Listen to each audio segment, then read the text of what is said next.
Hi friends, once again welcome back to Jayam journey. Bade Miyan Chote Miyan. ഞാനിത് വലിയ സംഭവമായിട്ട് വിചാരിക്കാത്തൊരു പടമായിരുന്നു. പക്ഷേ പൃഥ്വിരാജ് കുമാരൻ എന്ന് പറയുന്ന മഹാഖയൻ, അതികായൻ എന്തെല്ലാം പോട്ടടേ.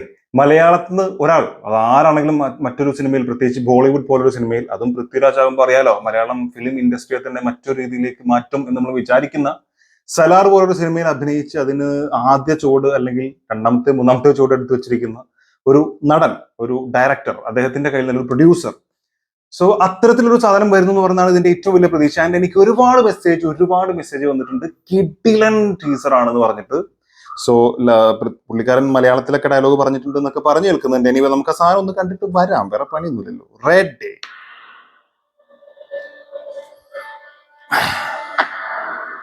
പൂജ entertainment.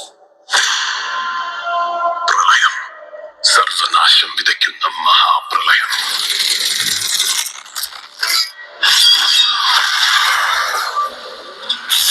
What I mean to say is, प्रलय आने वाला है. एक ऐसा प्रलय जो भूत, वर्तमान और भविष्य को बदल देगा. वाओ. एक ऐसा प्रलय जो अच्छाई और बुराई की जंग को हमेशा के लिए खत्म कर देगा. हिंदुस्तान खत्म हो जाएगा. Who will stop me? कीडू दिल से सोल्जर, टाइगर श्रॉफ, दिमाग से शैतान है हम. बच के रहना हमसे. हिंदुस्तान है हम. से बोला. Wow. This is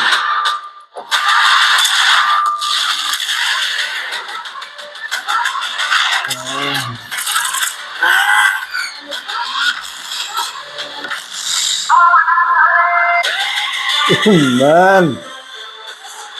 In and out. बड़े मियां छोटे मियां.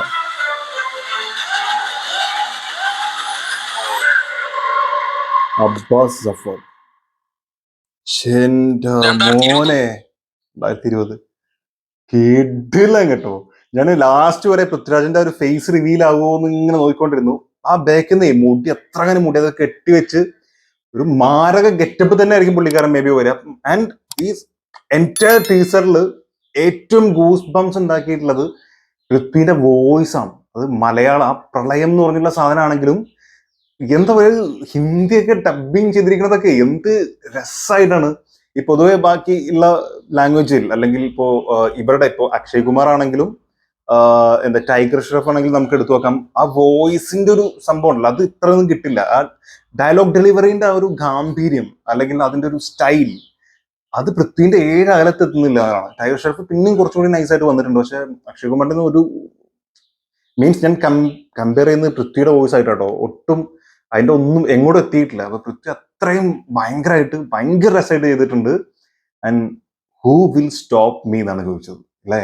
ആരാണ് എന്നെ എതിർക്കാൻ പോകുന്നത്, എന്നെ നിർത്താൻ പോകുന്നത്, എന്നെ തടയാൻ പോകുന്നത്? അത് അത്രയും ഒരു മാരക വില്ലൻ ലോഡിങ് എന്ന് പറഞ്ഞില്ലേ, അമ്മാരി സാധനം ഉണ്ടോ. എല്ലാവരും പറഞ്ഞിരുന്നത് കിടിലൻ സാധനമാണെന്ന് ഒരുപാട് മെസ്സേജ് വന്നിട്ടുണ്ട് റിയാക്ഷൻ ചെയ്യാൻ പറഞ്ഞിട്ട്. പക്ഷെ ഒരിക്കലും ഞാൻ ഇത്ര ഭയങ്കരമായിട്ട് പൃഥ്വിയുടെ ഭാഗത്ത് നിന്ന് ഇങ്ങനെ സാധനം ഉണ്ടെന്ന് ഞാൻ വിചാരിച്ചില്ല.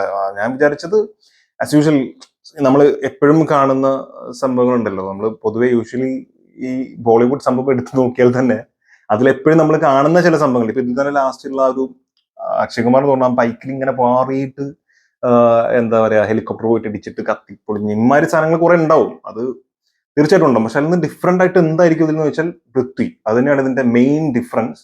പിന്നെ ഇതൊരു വാർ പ്ലസ് അങ്ങനത്തെ ഒരു പരിപാടിയൊക്കെയാണ്. അപ്പൊ എന്തായാലും ഇതൊരു കിടിലൻ സാധനമായിരിക്കും ഇപ്പൊ തോന്നുന്നുണ്ട്. ഞാൻ പറഞ്ഞ പോലെ ആദ്യം പറഞ്ഞപ്പോഴേ, ഇപ്പൊ നമുക്കറിയാം ഇവിടെ ഡ്രൈവിംഗ് ലൈസൻസ് അവിടെ കൊണ്ടിട്ടപ്പോൾ 5 വയസ്സൊക്കെ ഇല്ലാണ്ടായി പോയി എന്നുള്ളത് നമുക്കറിയാം. അതുപോലെ എന്തെങ്കിലുമൊക്കെ ഒരു ഹോളിവുഡ് സാധനം എന്നാണ് വിചാരിച്ചത്. പക്ഷെ ഇത് അങ്ങനെ ആവാൻ സാധ്യതയില്ല. ഇത് അത്യാവശ്യം ഒരു കോളിളക്കം സൃഷ്ടിക്കാനുള്ള ഐറ്റം ഉണ്ട്. സോ നൈസ് അല്ലെ, നൈസ്. നിങ്ങൾക്ക് എന്താണ് തോന്നുന്നത്?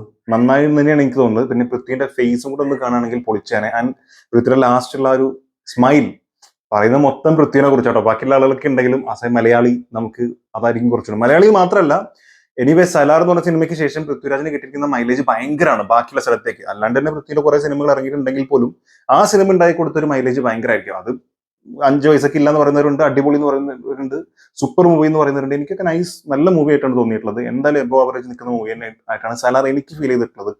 എന്തായാലും ആ സിനിമയിൽ കാരണം ഒരുപാട് ആൾക്ക് ഇപ്പോൾ പൃഥ്വിരാജ് എന്ന് പറയുന്ന ഒരു നടനെ വല്ലാത്ത രീതിയിൽ നോക്കിക്കാണുന്ന ആളുകളുണ്ട്.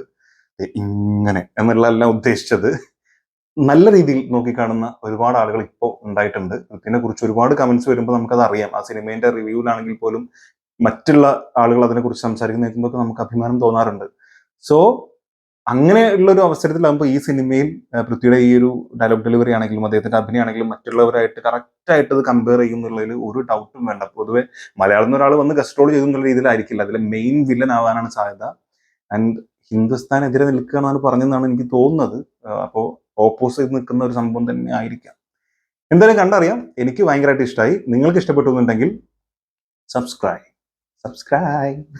നമ്മുടെ അമേരിക്കൻ ആക്സെൻസ് എന്ന് പറഞ്ഞിട്ടൊരു ഇൻസ്റ്റാഗ്രാം ചാനൽ, അതിൽ പറഞ്ഞ പോലെ സബ്സ്ക്രൈബ്. പുള്ളിക്കാരൻ്റെ ഭയങ്കര സ്റ്റൈൽ. എങ്ങനെയല്ല, എന്തായാലും സബ്സ്ക്രൈബ് പോകട്ടെ. ഞാൻ എന്തൊക്കെയോ പറഞ്ഞല്ലേ. അടുത്ത വീഡിയോ കാണാം. കാണുന്നവരെ ചാറ്റ്.